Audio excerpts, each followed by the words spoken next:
Post independence जे पण लेजिस्लेशन्स आहेत ना, तो they are like more what we can say की जे कॉन्स्टिट्यूशनल आपल्या प्रोव्हिजन्स आहे त्यांना इम्प्लिमेंट करण्यासाठी, त्यांना इफेक्टमध्ये आणण्यासाठी त्या उद्दिष्टाने हे सगळे लेजिस्लेशन्स पास झालेले आपल्याला दिसतात.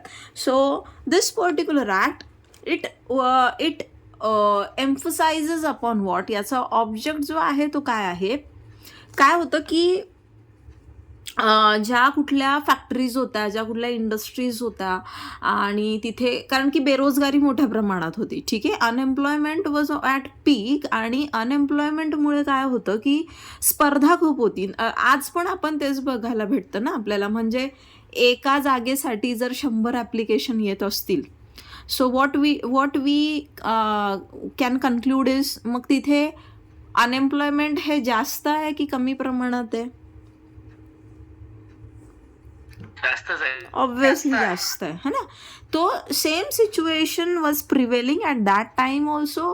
एक तो newly we had attained freedom and all and there were so many issues at that time, आणि त्याच्यामध्ये unemployment was a major factor due to which, आणि हा फक्त तेव्हा म्हणजे it is not only during this इंडिपेंडन्सवाला एरा, तो it was also before that, because industrialisation we know, इंडस्ट्रियलायझेशनमुळे बरेचसे हाताने मॅन्युअली जे काम चालू होतं ते बंद झालं आणि शेतीवरती खूप जास्त बोजा होता. सगळं शेतीतनंच जे आहे सगळं उत्पन्न येऊ शकत नव्हतं, म्हणून इथे फॅक्टरीमध्ये कामा करता म्हणजे गावातनं लोंढाच्या लोंढा जो आहे लोकांचा तो येत होता आणि बेरोजगारी मोठ्या प्रमाणावर होती. आता जेव्हा जागा एक आहे, ॲप्लिकेशन 100 आहे, मग कोण जास्त भाव खाऊन जातो? जो ॲप्लिकंट है तो कि जो एम्प्लॉयर है तो? एम्प्लॉयर, ऑब्वियसली एम्प्लॉयर है ना. तो वो जो बोलेगा उस टर्म्स अँड कंडिशन्स पे आपको काम करना है. मग ह्या 100 पैकी जो सगळ्यात कमी वेजेसवरती काम करायला तयार होईल, ऑब्व्हियसली त्याला कामावर ठेवण्यात येईल.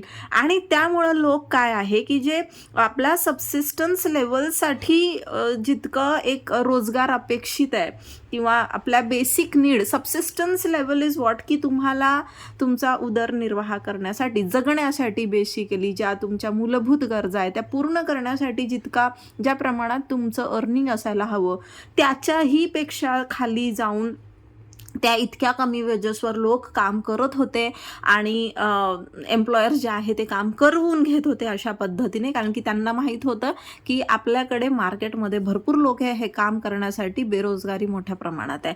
And this was nothing but it was exploitation only. आणि मग एक्सप्लॉयटेशनच्या अगेन्स्ट कुठलं बरं आर्टिकल आहे आपल्या इंडियन कॉन्स्टिट्यूशनमध्ये?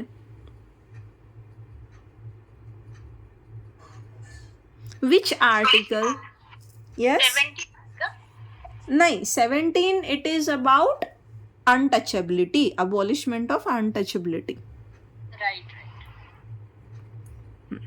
एकदा बघायचं मी, हे बघा आपलं पहिलं मॉड्यूल झालेलं आहे. पहिल्या मॉड्यूलमध्ये मी सगळे ते आर्टिकल्स आणि सगळं मी तुम्हाला एक्सप्लेन केलेलं आहे. आर्टिकल्स विसरायचे नाही कोणीच ना. आता सगळ्यांनी जाऊन ते एक्सप्लॉयटेशनचं आर्टिकल जे आहे ते व्यवस्थितरित्या वाचायचं आहे, ठीक आहे.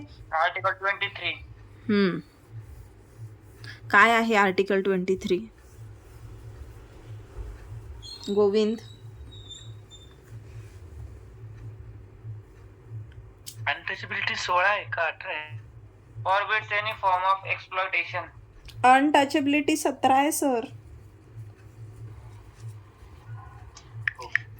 14, 15, 16 इक्वालिटीचे आहेत ना. 16 is about equality in matters of employment in public sector. आणि मग त्याच्यामध्येच लेबर नाही बनवू शकत. काय?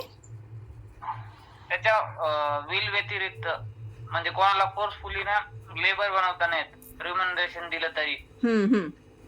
Yes yes, okay. सो हे एक्सप्लॉयटेशन जे आहे, एक्सप्लॉयटेशन जे मोठ्या प्रमाणात होत होतं, हे एक्सप्लॉयटेशन जे आहे हे कुठे ना कुठे थांबवायचं होतं. आणि याच्याकरता मग हे जे लेजिस्लेशन आहे हे याचं म्हणजे प्रपोज जे आहे, the bill was been proposed. Okay, so see हे again this is another piece of social legislation. Social legislation काय असतात तुम्हाला सांगितलं आहे आधीच मी.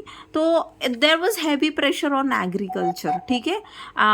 आता सगळं काही मग ॲग्रिकल्चर, आणि ॲग्रिकल्चरवर पूर्ण अर्थव्यवस्था नाही चालू शकत. Everyone cannot just engage himself or herself into agriculture and earn the bread and butter. So there was large scale of unemployment. That's why these workers they were prepared to accept wages much below the subsistence levels. आणि त्याच्यामुळे काय, हे worker जे आहे आपण जे म्हणतो ना की मजबुरीमध्ये एक नाईलाज होता, त्यामुळे ते काय आहे की सबसिस्टन्स लेवलच्याही खाली जाऊन ते वेजेस एक्सेप्ट करायला तयार होते आणि त्या इतक्या कमी वेजेसवर काम करत होते. तर त्याच्यामुळे काय की त्यांच्या बेसिक नीड्स ज्या आहेत त्या पूर्ण होत नव्हत्या, आणि त्यामुळे the need of this particular legislation it was badly felt. So हे लेफ्ट आहे but it should be felt. Okay, ते प्रिंटिंग मिस्टेक आहे. It should be felt. Okay. इथे मिनिमम वेजेसबद्दल जे आहे, मिनिमम वेजेस संदर्भात एक खूप छान सुप्रीम कोर्टाने एक त्यांच्या जजमेंटमध्ये जे आहे सांगितलं होतं. सुप्रीम कोर्टाने छान एक्सप्लेन केलेलं आहे की what the minimum wages act purports to achieve is to prevent exploitation. की हा जो पर्टिक्युलर ॲक्ट आहे ना, ह्याचा मूळ उद्दिष्ट काय आहे की एक्सप्लॉयटेशन जे आहे लेबरचं ते काय करायचं आहे, ते प्रिव्हेंट करायचं आहे, थांबवायचं आहे. ठीक आहे. आणि याच्याकरता अप्रोप्रिएट गव्हर्नमेंटने जे आहे उचित असे स्टेप्स जे आहे ते घ्यायचे आहेत, आणि त्यांना ती पॉवर जी आहे ह्या ॲक्टने दिलेली सुद्धा आहे. ज्या शेड्युल्ड इंडस्ट्रीज आहे, म्हणजे कुठकुठल्या इंडस्ट्रीजमध्ये ते वेजेस, आता हा ॲक्टसुद्धा म्हणजे it is not applicable to all industries. There are certain industries की जिथे हा ॲप्लिकेबल आहे. मग आता पुढे जाऊन त्यांनी काय म्हटलं आहे की in an underdeveloped country which faces the problem of unemployment on a very large scale, it is not unlikely that labor may offer to work even on starvation wages. तर मग त्याला हिंदीमध्ये म्हटलंय मरता क्या नहीं करता, है ना. की एक भारतासारख्या इतक्या मोठ्या देशामध्ये आणि जिथे अनएम्प्लॉयमेंटचा प्रॉब्लेम आणि नुसता म्हणजे कशी कंट्री आणि अंडर डेव्हलप्ड, है ना, की जी डेव्हलपिंग कंट्रीज आहे, ज्या डेव्हलप्ड कंट्रीज नाही, तो अंडर डेव्हलप्ड कंट्रीजमध्ये ना की हा अनएम्प्लॉयमेंटचा प्रॉब्लेम फार मोठा असतो. आणि ह्या अशा कंट्रीजमध्ये वर्कर जे असतात ते बिचारे ते म्हणजे अशाही रोजगारावर काम करायला तयार होतात की ज्याच्यात त्यांचं 2 वेळचं पोटसुद्धा भरलं जाणार नाही. आणि त्याच्यामुळे त्यांनी हिंदीमधलं ते प्रॉव्हर्ब त्यांनी यूज केलं होतं काय की मरता क्या नहीं करता. समजतंय ना तुम्हाला, याचा एसेन्स कळतोय ना, मरता क्या नहीं करता. Yes, yes. So The one who is dying can do anything. yes. So the policy of the act is to prevent what? Employment, rather exploitation of such sweated labor in the interest of general public, and so in prescribing the minimum rates the capacity of the employer need not be considered. तर इथे ह्या केसमध्ये, आणि हे कुठल्या केसमध्ये सांगितलं होतं तर दिस युनिचोई वर्सेस स्टेट ऑफ केरला, ह्याच्यामध्ये सुप्रीम कोर्टाने हे असं म्हटलेलं आहे की या ठिकाणी इथे हा जो पर्टिक्युलर ॲक्ट आहे, हा जो पर्टिक्युलर कायदा आहे, तर हा काय करतो आहे, हा नुसतंच म्हणजे एक्सप्लॉयटेशन वगैरे हे थांबवणं हाच एवढा उद्दिष्ट नाही आहे, तर मिनिमम रेट्स काय असणार आहे कामाचे हे प्रिस्क्राईब करणं. आणि हे करत असताना एम्प्लॉयरची कपॅसिटी कन्सिडर करण्याची काही एक आवश्यकता नाही की त्याची कपॅसिटी किती आहे देण्याची. Okay, so his capacity should not be considered. What has to be considered की 2 वेळचं त्यांचं जे पण काही त्याचं त्याचा म्हणजे जो उदरनिर्वाह आहे, त्याच्या बेसिक नीड्स ज्या आहे, है ना, मूलभूत गरजा ज्या आहे त्या वर्करच्या, त्या पूर्ण होतील की नाही त्या तितक्या अमाऊंटमध्ये हे बघणं गरजेचं आहे. तिथं एम्प्लॉयरची पेईंग कपॅसिटी बघायची नाही. आलंय लक्षात.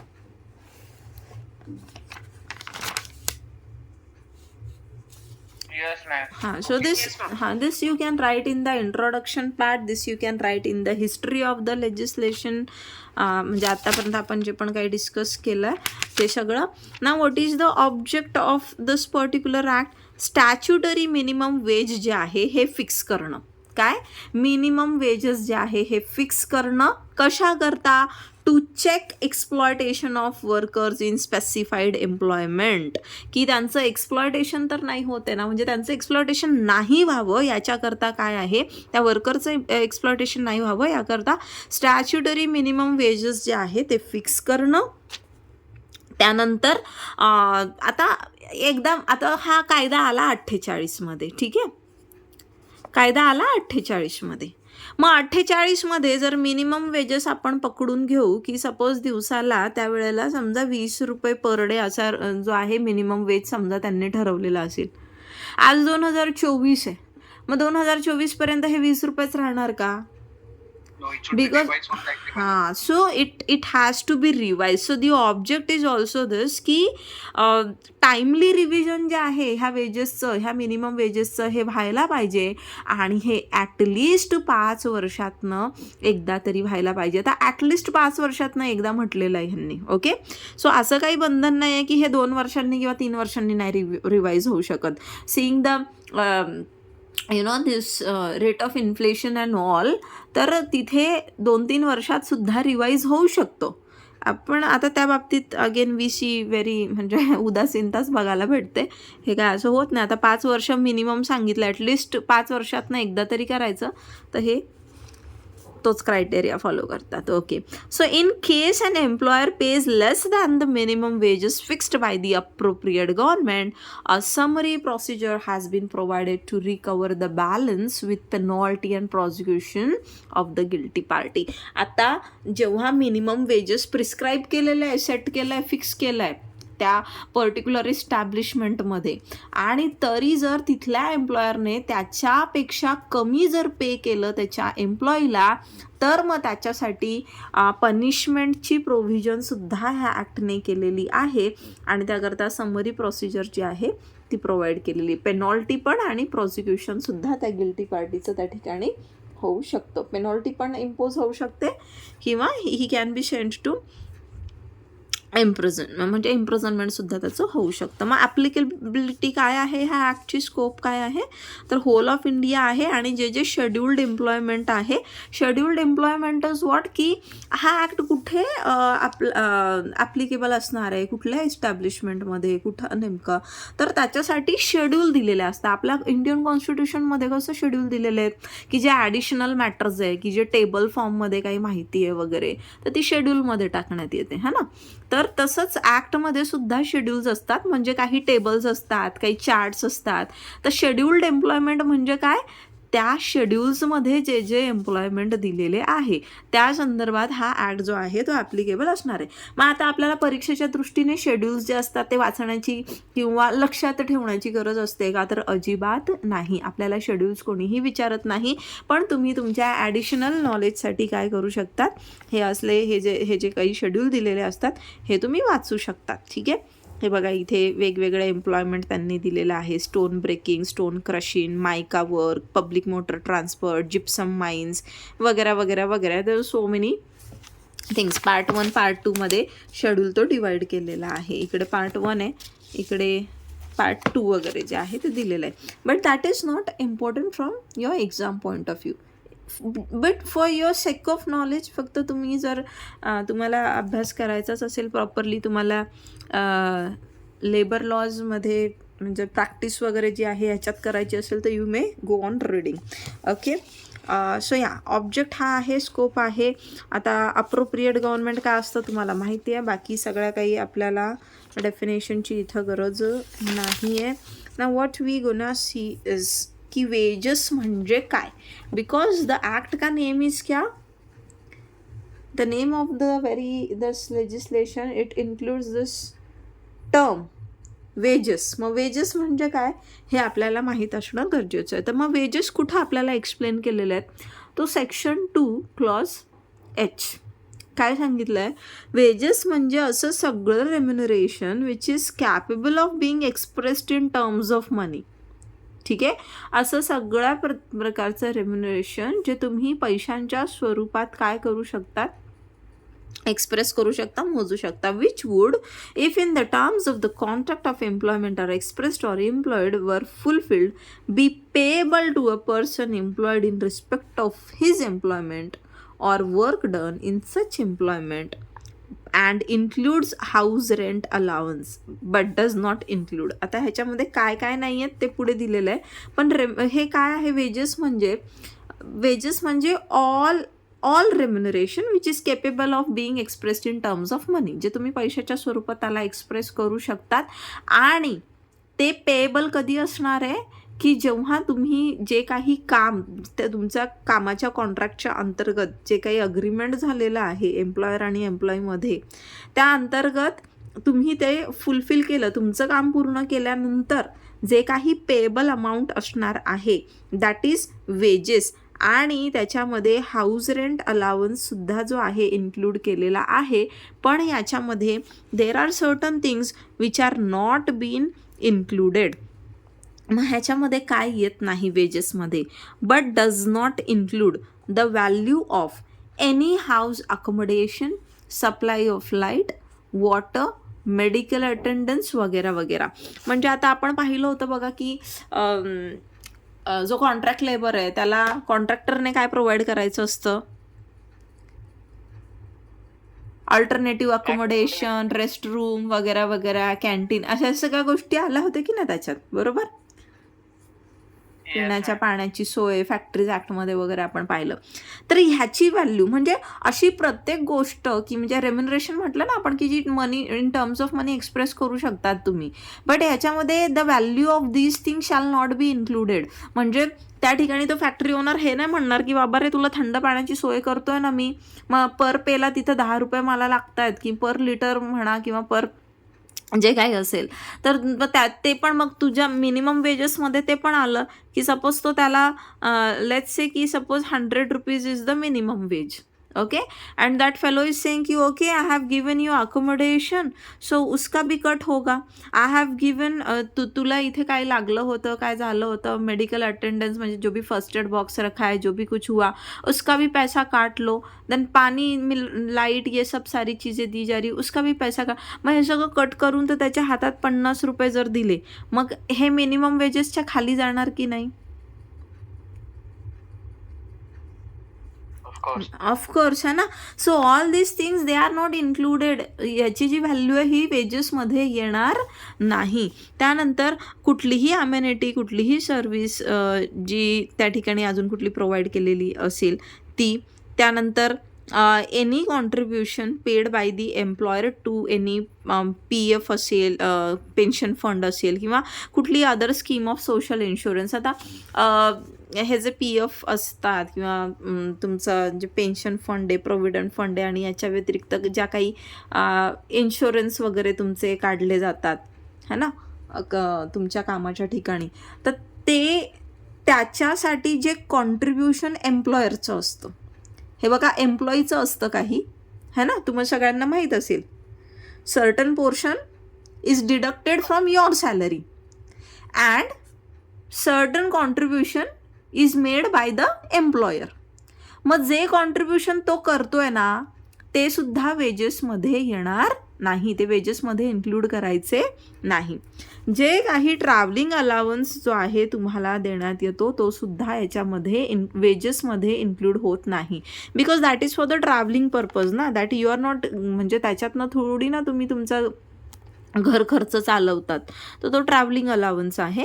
And any sum paid to the person employed to defray special expenses entailed on him by the nature of his employment.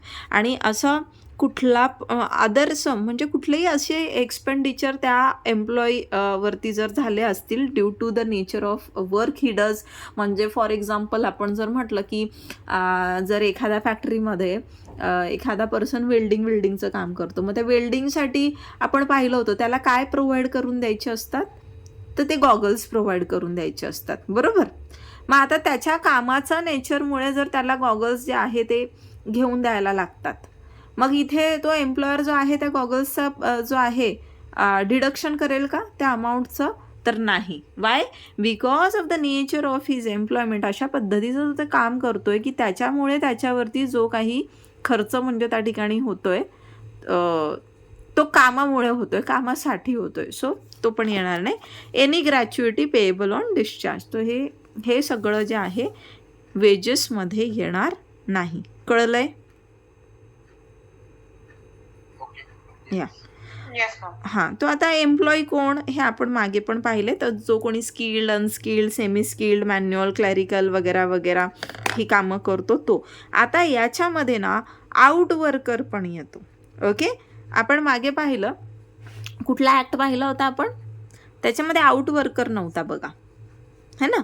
आता इथे जेव्हा आपण मिनिमम वेजेस ॲक्ट बघतोय तर इथे एम्प्लॉईच्या कॅटेगरीमध्ये आउट वर्करसुद्धा येणार की ज्याला जे काही आर्टिकल्स किंवा मटेरियल्स कंपनीतलं जे काही असतं त्या फॅक्टरीमधले ते देण्यात येतात क्लिनिंगसाठी, वॉशिंगसाठी, अल्टरेशनसाठी, रिपेअरिंग, अदरवाईज जे काही प्रोसेसिंग त्यांचं असेल. तर हे सगळं जे आहे हे आउट वर्करसुद्धा त्याच्यामध्ये इन्क्ल्यूड होणार. मग याच्यात कोण येत नाही बरं एम्प्लॉईच्या कॅटेगरीत? तर जे आपण मागे पाहिलं तेच की आपले जे डिफेन्स फोर्सेस आहेत, कोणकोणत्या फोर्सेस आहे? ज्या आपल्या आर्म्ड फोर्सेस आहेत, आर्मी, नेव्ही आणि एव्हिएशन. येस. सो हे जे आहे हे इथे एम्प्लॉईच्या कॅटेगरीमध्ये येत नाही. Now fixation of minimum rates of wages. मग आता हे काम कोण करणार? मिनिमम रेट्स जे आहे वेजेसचे ते कोण डिसाईड करणार? तर मग आपल्याला सेक्शन 3च्या अंतर्गत इथे प्रोव्हिजन्स जे आहे दिलेले आहे. Clause 1 sub clause A. काय की जे अप्रोप्रिएट गव्हर्नमेंट आहे. अगेन इथे अप्रोप्रिएट गव्हर्नमेंट म्हटलेलं आहे. सो तिथे अप्रोप्रिएटमध्ये कोण येऊ कोणतं गव्हर्नमेंट येतं? Depending upon the nature of establishment. हां, इलेक्टेड वन. म्हणजे इथे स्टेट गव्हर्नमेंट किंवा सेंट्रल गव्हर्नमेंट. तो सब्जेक्ट मॅटर जर सेंट्रलच्या लिस्टमध्ये म्हणजे युनियनच्या लिस्टमध्ये पडत असेल तर ती फॅक्टरी, ती जी इंडस्ट्री, ती जी इस्टॅब्लिशमेंट आहे, if that falls under the jurisdiction of central government म्हणजे युनियन लिस्टच्या अंतर्गत येत असेल तर सेंट्रल गव्हर्नमेंट तिथं अप्रोप्रिएट गव्हर्नमेंट असणार आहे. जर स्टेटकडे तो सब्जेक्ट मॅटर असेल तर स्टेट गव्हर्नमेंट. आता समजा अशी एखादी इंडस्ट्री आपण पकडू, अशी एखादी फॅक्टरी आहे जिथे ॲग्रिकल्चरल प्रॉडक्ट्सवरती प्रोसेसिंग होतं आहे. मग तिथं अप्रोप्रिएट गव्हर्नमेंट काय असणार आहे बरं? कोण असणार आहे? स्टेट असणार, है ना. आणि आता आपल्या इथे ओझरला ऍग्रिकल्चर दोघांचा विषय. हा, इट इज कॉन्करंट लिस्टचा मॅटर आहे तो. But when it comes of whatever things are been grown over here and they are processed here, तर मग ती इंडस्ट्री जी आहे ती स्टेटच्या अंडर येते. सो हां, आपण आणखीन का हां, आता आपल्या इकडे ओझरला बघा, आता HL आहे. HL जे आहे, HL हे तिथं काय आहे?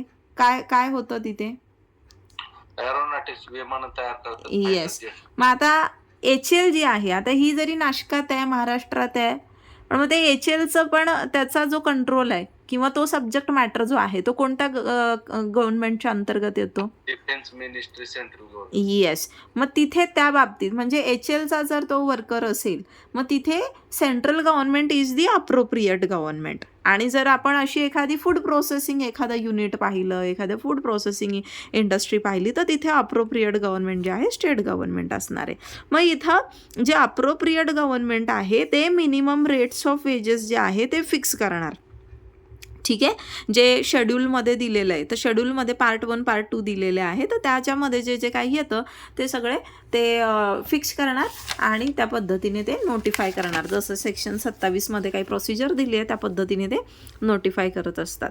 So in respect of employees employed in employment given in part 2 of the schedule. आता पार्ट 2मध्ये जे एम्प्लॉयमेंट त्यांनी सांगितलेलं आहे that is something related to I guess ॲग्रिकल्चरच्या ह्याच्यात काहीतरी आहे. तर तिथे the state government instead of fixing a single rate for the whole state may fix rates for any specified class or classes of each employment. मग त्याच्यामध्ये सच employment तो तिकडेच शेड्यूल्ड मध्ये जे काही एम्प्लॉयमेंट्स आहेत तर त्यात जो पार्ट 2 आहे आपण बघूच यात लगेच पार्ट 2. त्या पार्ट 2 मध्ये ना तिथे एक पूर्ण स्टेटसाठी एकच रेट फिक्स करण्यापेक्षा त्यांनी काय सांगितलेलं आहे की स्टेटकडे ही पण पॉवर आहे की स्टेट काय करू शकतं, तिथे क्लास वाईज जे आहे फिक्सेशन होऊ शकतं. हां, हे इकडं पार्ट 2. हां, हे बघा डेअरी फार्मिंग आहे, हार्वेस्टिंग ऑफ एनी ॲग्रिकल्चरल किंवा horticultural commodity, raising of life stocks, बीज, पोल्ट्री वगैरे वगैरे वगैरे. म्हणजे जे आपण ते शेतीला जोडून असे उद्योगधंदे असतात ना काही, काय बोलतात त्याला, शेतीपूरक. हां, सो त्याच्यासाठी काय सांगितलंय की पूर्ण स्टेटसाठी एक फिक्स करण्यापेक्षा तुम्ही ते क्लास वाईज किंवा एरिया वाईज जे आहे तिथे ते फिक्स करू शकता. कारण की प्रत्येक ठिकाणचं वातावरण, मृदा हे सगळं काही वेगळं असतं, पाऊस, पाणी आणि तिथलं पीक, त्याचा दर्जा, सो ऑन. त्यामुळे ते तसं सांगितलेलं आहे तिथे. ठीक आहे. Now minimum rates of wages the appropriate government may fix a minimum time rate of wages for time work. आता बघा काही कामं कशी असतात की तासावर असतं तिथे, हा ना, की तुम्हाला 8 तासाचे एवढे भेटणार. पण काही ठिकाणी ना, काही फॅक्टरीजमध्ये if you have been to any factory or तुमच्यापैकी कोणी केलं असेल कधी किंवा कोणी करत असेल आजूबाजूला, तर पीस रेटवर पण असतं. म्हणजे असे काही पीसेस असतात जसं की असं ते त्याची बर वगैरे रिमूव्ह करण्यासाठी दिलं जातं, है ना, त्याचा ह्याच्यासाठी पॉलिशिंगसाठी, स्मूथनिंगसाठी. मग ते पीसेस असे ना दिले जातात घरी. त्या बायका घरी काम करतात बघा, पाहिलं आहे का तुम्ही, घरून त्या बायका काम करतात, कंपनीतनं असं मटेरियल पुरवलं जातं. Have you seen? उद्योग असतो पापडवाले, ते पण नाही का 100 पापड वगैरे बनवून काहीतरी एक स्पेसिफिक अमाऊंट मिळते. हां, येस, पापड बी असं चालतं. हो बरोबर. ते पण नगावरच, म्हणजे पीस बेस्ड असतं. तो हे जिथे पीस वरती काम आहे तर मग मिनिमम पीस रेट जो आहे तो त्या ठिकाणी गव्हर्नमेंट फिक्स करते आणि जिथं टाईमचं आहे तर तिथे टाईम फिक्स करते. आणि तसंच ओव्हर टाईम रेटसुद्धा या ठिकाणी फिक्स केला जातो. मग आता याला एक्सेप्शन काय आहे की minimum rates of wages fixed or revise under section 3 are not applicable where. आता एखाद्या इंडस्ट्रीमध्ये डिस्प्यूट चालू आहे, ठीक आहे, एखादी इंडस्ट्री आहे आणि तिथे डिस्प्यूट चालू आहे आणि तो डिस्प्यूट कशाच्या संदर्भात चालू आहे, तो रेट्स ऑफ वेजेस संदर्भातच चालू आहे. ओके. आणि तो जो डिस्प्यूट आहे तो पेंडिंग आहे कुठल्या तरी ट्रिब्युनल समोर, ठीक आहे. तर तो ट्रिब्युनल असेल किंवा नॅशनल ट्रिब्युनल असेल किंवा the award which has been made by the tribunal, it is in operation. Okay. म्हणजे जेव्हा डिस्प्यूट आहे relating to payment of wages only आणि तो डिस्प्यूट पेंडिंग आहे एखाद्या ट्रिब्युनलकडे किंवा अवॉर्ड जे आहे that is in operation, so according to that award तिथे ॲप्लिकेशन होणार. मग इथं मिनिमम रेट्स जे फिक्स केले किंवा रिवाईज करण्यात आले, जी पॉवर इथं आहे अप्रोप्रिएट गव्हर्नमेंटला हे फिक्स करण्याची, रिवाईज करण्याची, ती कुठं नाही ॲप्लिकेबल असणार आहे की जिथे ऑलरेडी इंडस्ट्रियल डिस्प्यूट चालू आहे आणि तो पेंडिंग आहे. मग त्याच्यावरती त्या पेंडिंग मॅटरवरती डिसिजन कोण देणार? ट्रिब्युनल देणार. आणि मग ट्रिब्युनलचा जो डिसिजन असणार आहे तो त्या ठिकाणी एन्फोर्स होईल, बरोबर. हां. Then a notification fixing or revising the minimum rate of wages in respect of the scheduled employment is issued during the pending of such proceeding or the operation of the award. मग आता notification जे आहे, आता काय झालं, suppose की dispute नाही, म्हणजे if certain dispute was there आणि तो डिस्प्यूट पेंडिंग असताना किंवा ते अवॉर्ड ऑपरेशनमध्ये असताना त्यावेळेला नोटिफिकेशन जे आहे ते काढण्यात आलं आहे, ते नोटिफिकेशन इश्यू करण्यात आलं आहे की जे रिव्हिजनचं असेल किंवा फिक्सेशनचं असेल, तर तेव्हासुद्धा अशा वेळेला ते ॲप्लिकेबल इथं नसणार आहे.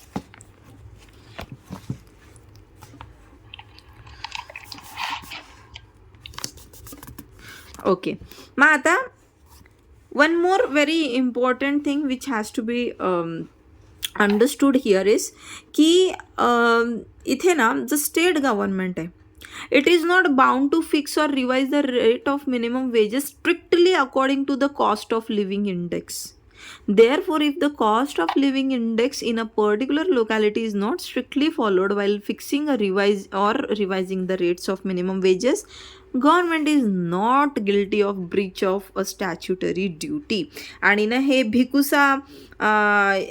भिकुसा ते युमासा क्षत्रिय संगमनेर अकोला तालुका ती बीडी कामगार युनियन केस, ती अशी म्हणजे असं नाव आहे त्या केसचं बरं का. त्या केसमध्ये हे कोर्टाने सांगितलं होतं काय की लिव्हिंग इंडेक्स, यू अंडरस्टँड ना what is living index? Living index काय असतो? राहण्याचा दर्जा, या निर्देशांक. येस.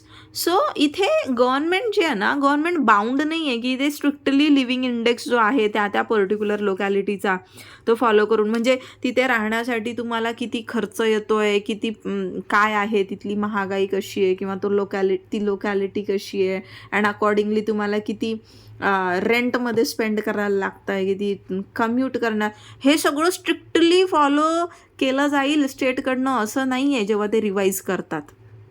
आता पण तुम्ही बघू शकता इन्फ्लेशन किती आहे, बट त्या प्रपोर्शनमध्ये वेजेस जे आहे ते रिवाईज झालेले आहेत का? No ma'am. नाही, है ना. सो इथे स्ट्रिक्टली फॉलो करायलाच पाहिजे असं काही त्यांच्यावरती बंधन नाही आहे ते रिवाईज करत असताना, आणि ते फॉलो केलेलं नसेल तर तिथे ते गव्हर्नमेंट जे आहे, government is not guilty of Breach of statutory duty असं ह्या केसमध्ये म्हटलं गेलं होतं. ठीक आहे. So next is minimum rates of wedges. आता हे मला वाटतं हे आपण उद्या बघू, advisory committee and all.